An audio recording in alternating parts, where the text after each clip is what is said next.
Tu écoutes Imaginologie, le podcast où chaque idée devient possible. Ici, on réapprend à imaginer, à rêver grand et surtout à voir le monde autrement. Parce que tout ce que tu peux imaginer, tu peux le créer.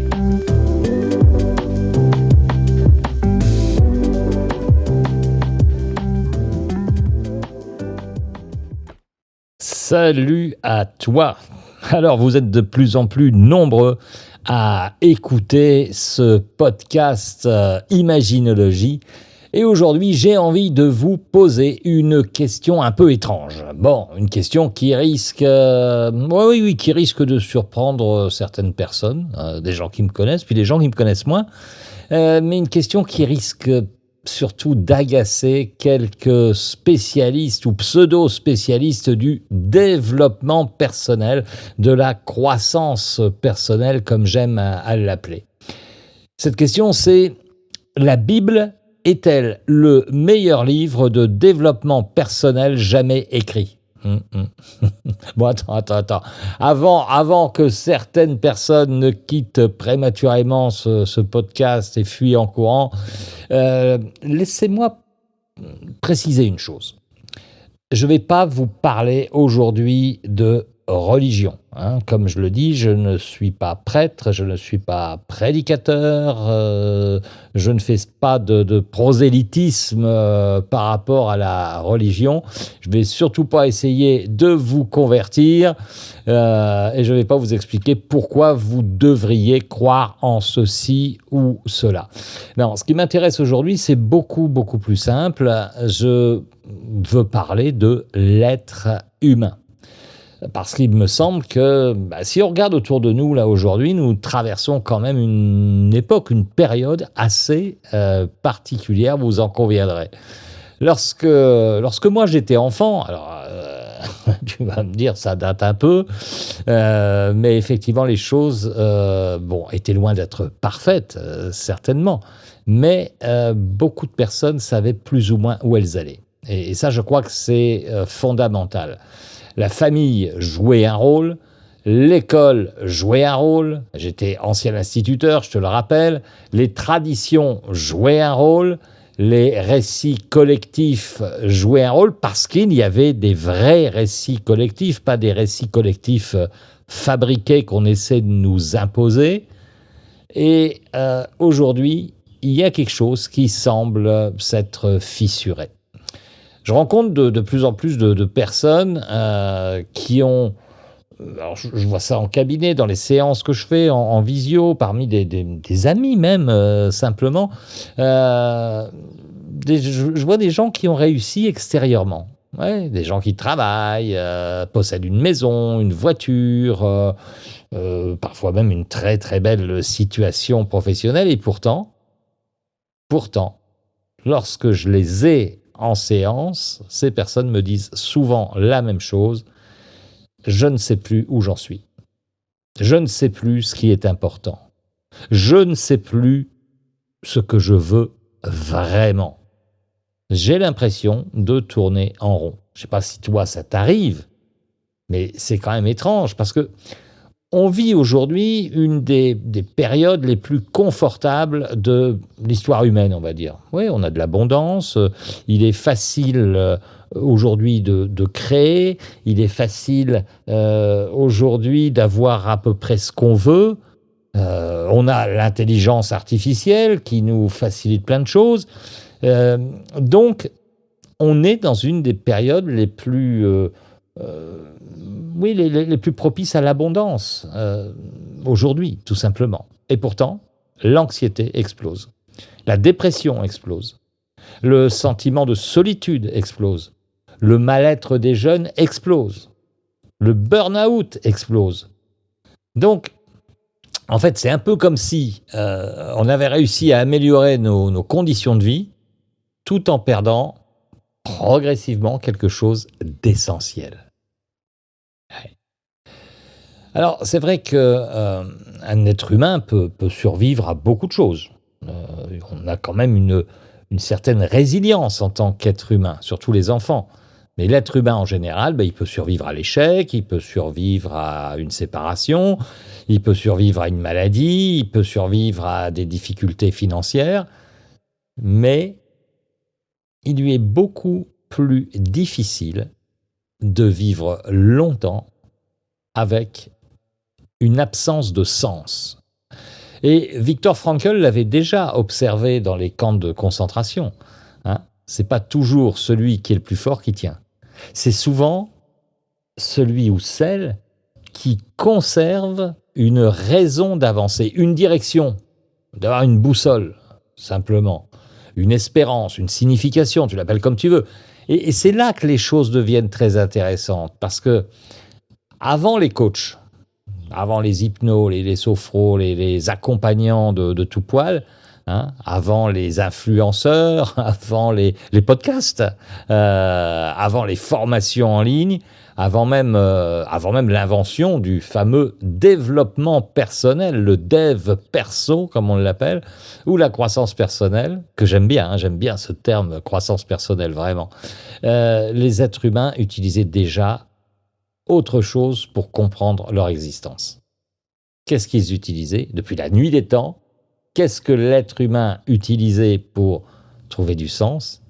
Eh bien, l'être humain utilisait les histoires. Les grandes histoires, les mythes, les légendes, les contes, les épopées, des récits qui étaient transmis de génération en génération avec la tradition orale. Puis après, on a écrit, bien sûr, ces histoires.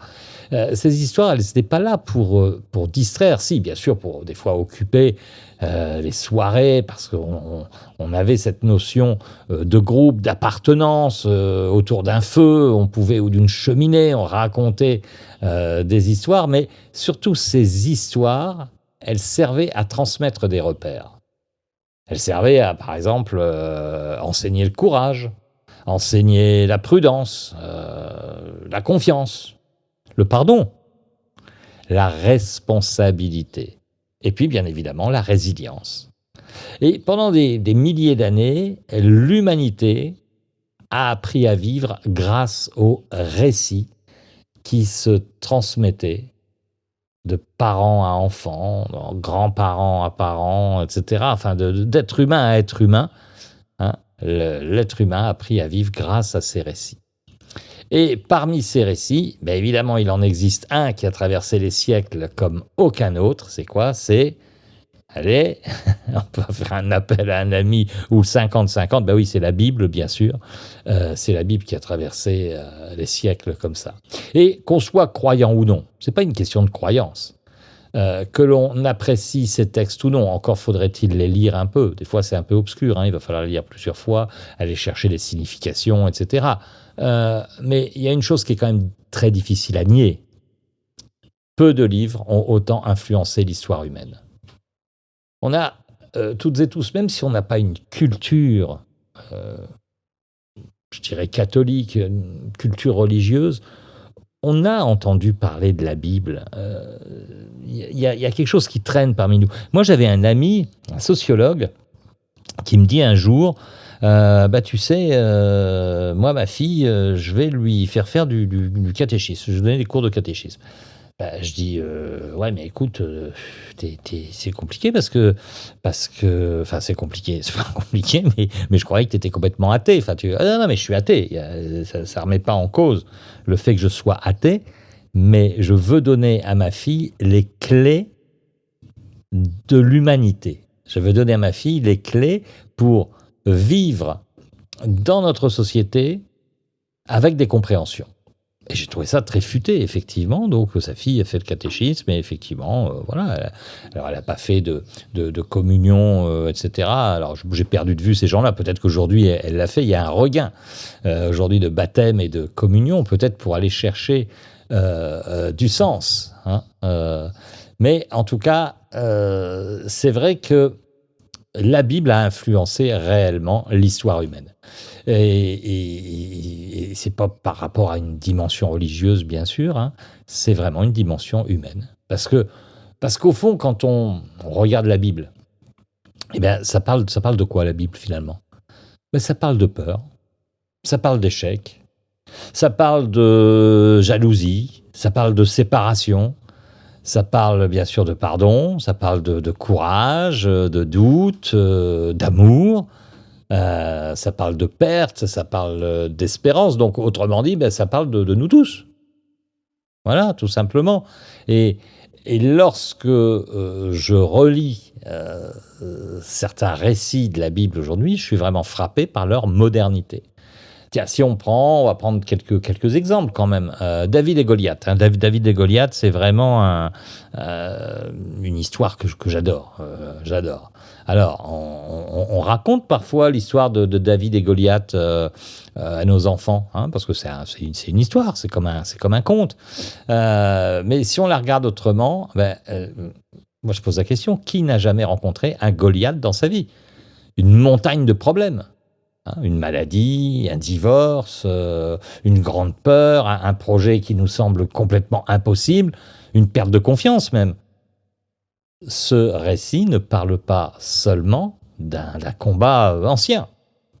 Il parle de la manière dont un être humain trouve le courage d'affronter quelque chose qu'il dépasse. Tout simplement. Et soudain, eh ben, cette vieille histoire de David et Goliath, elle devient véritablement contemporaine. Aujourd'hui, on a besoin de vaincre des démons qui effraient tout le monde, mais qui ne sont en fait que souvent des constructions mentales. Je pourrais également parler de la mer Rouge, hein, Moïse qui arrive avec les Hébreux, poursuivi par les soldats de Pharaon, parce que les Hébreux étaient esclaves en Égypte, ils ont fui, et là ils sont poursuivis, et ils arrivent, Moïse dit oh, on va aller quelque part, et puis ils arrivent, ils suivent Moïse, et ils arrivent un peu dans un cul-de-sac, parce qu'il y a la mer qui est là, la mer Rouge qui est là, et puis les soldats, là, ils arrivent dardard derrière, et ça va pas forcément bien se passer. Hein. Alors là aussi, ce récit il est souvent réduit à un événement religieux. Mais pourtant, si on regarde ce qui se passe, il y a un peuple qui avance. Derrière lui, l'armée égyptienne. Devant lui, la mer. Aucune issue. Aucun plan B. On a toujours... Enfin, je pense qu'on a toutes et tous, plus ou moins, vécu une situation similaire. Il n'y a pas de solution visible. Hein. Honnêtement, qu'est-ce qui a jamais vécu ça? Et puis, il y a avec cette sensation d'être coincé entre ce qu'on ne veut plus et ce qu'on ne sait pas encore. Et il y a plein de situations dans la vie de l'être humain qui est similaire à ça, bien évidemment. Alors là, dans l'épisode de la mer Rouge, il y a certains Hébreux qui regrettent même. Ils disent « Ouais, mais bon, oui, on était esclaves, mais quand même, on avait à manger. Quand même, on était un peu considérés, mal, mais considérés quand même. » Donc, ils sont prêts à renoncer. Certains sont prêts à renoncer. C'est terrifiant. Et puis, donc, on est coincé. Hein. Alors, combien de personnes vivent encore aujourd'hui devant une mer Rouge? Entre un ancien métier et une nouvelle vie, entre un ancien couple et un avenir encore inconnu. Hein, dans les séparations, ah bah ouais, alors, s'il était vraiment pas terrible, mon mari, vraiment, puis alors il avait tendance à avoir la main leste, hein, et puis ouais, mais bon, j'étais quand même considéré, j'ai peut-être fait une connerie en le quittant, etc., etc. Hein. Donc, les récits comme la mer Rouge, ça parle pas d'hier, ça parle d'aujourd'hui vraiment. Et peut-être même de demain, de qu'est-ce qui va se passer, quelles solutions on peut trouver. Il y a un autre récit qui m'intéresse beaucoup, c'est le chemin d'Emmaüs. C'est un des plus beaux récits de toute la Bible. Il y a deux hommes qui marchent, des disciples de Jésus. Jésus a disparu, il est mort. Bon, voilà, ils sont déçus, ils sont tristes, ils sont perdus. Il n'y a plus de chef, il n'y a plus de guide. Ils avaient espéré quelque chose. Et cette chose, elle s'est effondrée. Alors ils avancent, le regard tourné vers le passé, là aussi. Hein. Ils parlent de ce qu'ils ont perdu, de ce qui aurait dû arriver, de ce qui n'arrivera plus jamais maintenant. Voilà, et sans le savoir, ils marchent aux côtés de celui qu'ils cherchent. Oui, Jésus est revenu, il marche à côté d'eux, simplement. Et là encore, comment pas penser au deuil, comment pas penser aux séparations aussi, aux projets qui échouent, aux rêves qui s'effondrent. Aux périodes où on continue d'avancer sans même vraiment comprendre pourquoi. Voilà. Et je crois que si je reprends Emmaüs, beaucoup de personnes vivent un chemin d'Emmaüs sans le savoir. Et parfois, il suffit d'une rencontre, d'une parole, d'un regard différent, savoir écouter, savoir regarder ailleurs, pour que quelque chose se rallume, pour que le sens revienne, pour que la route reprenne une direction.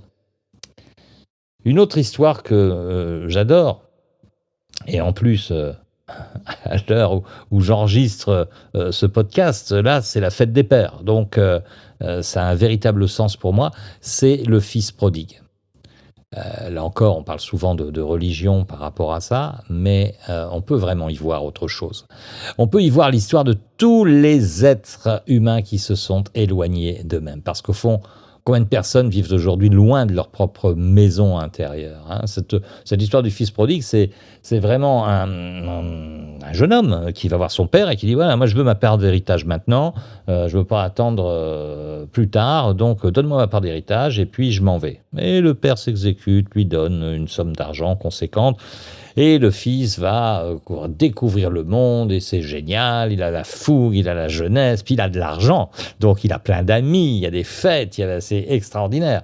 Et puis tout ça s'épuise au bout d'un moment, donc il n'ose pas revenir parce que va penser mon père, le jugement de l'autre, le jugement sur soi-même, j'ai fait n'importe quoi, et le père l'accueille, voilà, donc c'est quelque chose de fabuleux. Il y a, comme je disais, il y a beaucoup de personnes qui se sont éloignées de leur famille, mais aussi de leur boussole intérieure, de leur maison intérieure. Alors, c'est des personnes qui travaillent, qui courent, qui réussissent, qui ont plein de gens autour d'eux, mais finalement qui ne savent plus très bien où elles sont, ces personnes, et qui elles sont surtout. Et le fils prodigue, ça parle de ce retour, la réconciliation, cette possibilité extraordinaire qu'a l'être humain de recommencer. Rien n'est jamais définitif. Et c'est là que j'aimerais introduire une idée qui me semble essentielle. Pourquoi ces récits nous touchent même après des milliers d'années? Pourquoi est-ce qu'on continue à vibrer pour David, pour Moïse, pour Jonas, pour le chemin d'Emmaüs, pour le fils prodigue?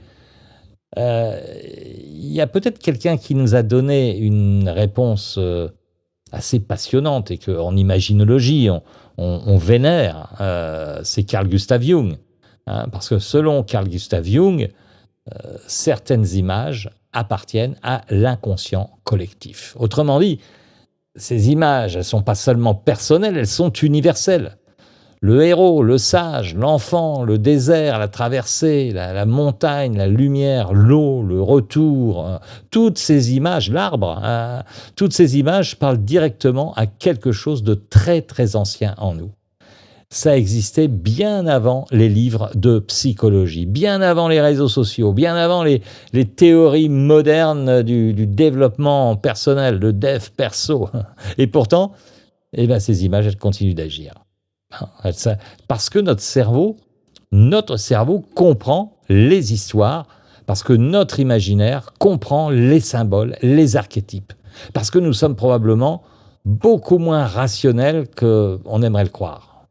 Et d'ailleurs, au fil des années d'accompagnement, de mise en place de l'imaginologie et d'autres méthodes, j'ai observé quelque chose d'étonnant dans mes accompagnements.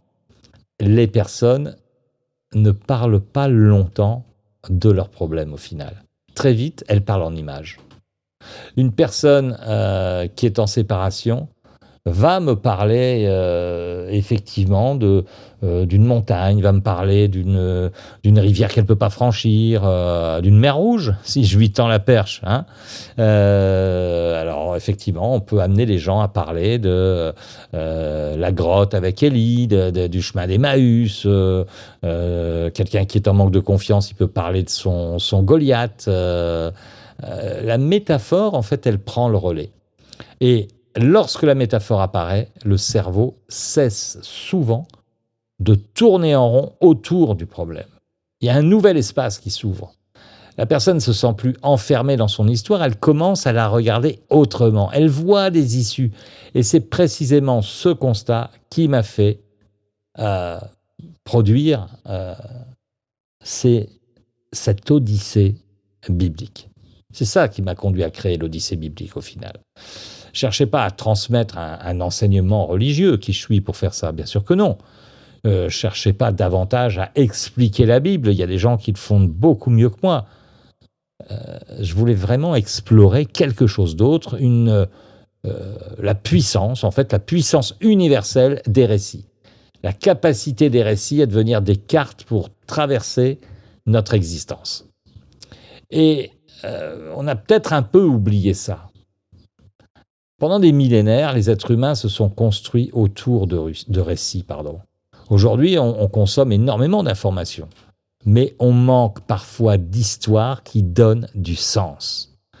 On connaît les dernières actualités, les derniers scandales, les dernières tendances, ça nous occupe, mais on a parfois beaucoup de mal à répondre à des questions simples. Pourquoi suis-je ici?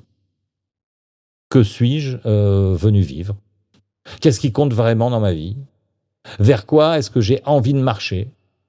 Et c'est peut-être là que se situe la véritable crise de notre époque. On ne manque pas d'informations, on manque de boussole. On ne manque pas de connaissances, on manque de sagesse. On ne manque pas de moyens, on manque de direction. Alors, la Bible est-elle le meilleur livre de développement personnel jamais écrit? J'en sais rien. À vrai dire, c'est peut-être pas ça la bonne question. La vraie question, peut-être, ou la bonne question, ça serait peut-être que pouvons-nous encore apprendre des grandes histoires qui nous ont accompagnés et qui ont accompagné l'humanité pendant des millénaires. Et lorsque je regarde le monde d'aujourd'hui, je suis convaincu d'une chose. Bien sûr qu'on a besoin de technologie, bien sûr qu'on a besoin de science, bien sûr qu'on a besoin de progrès, mais on a aussi besoin de récits.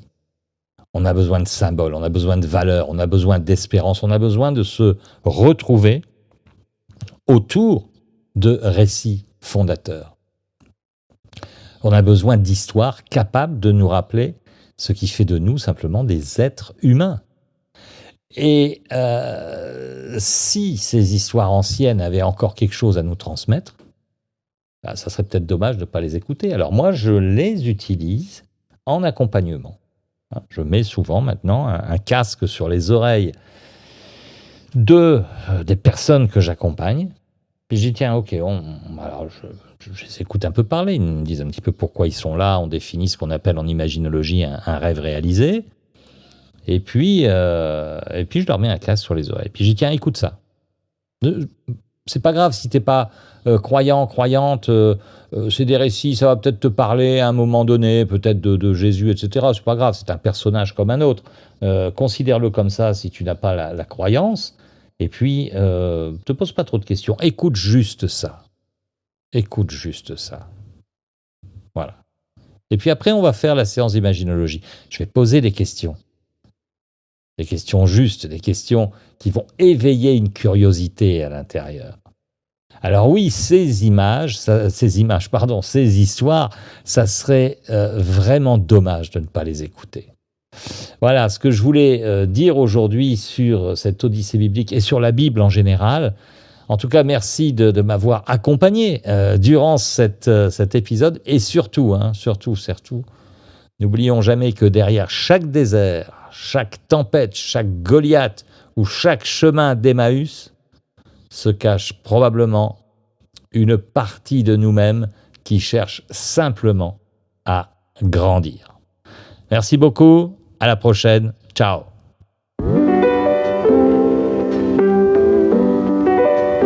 Merci d'avoir écouté Imaginologie.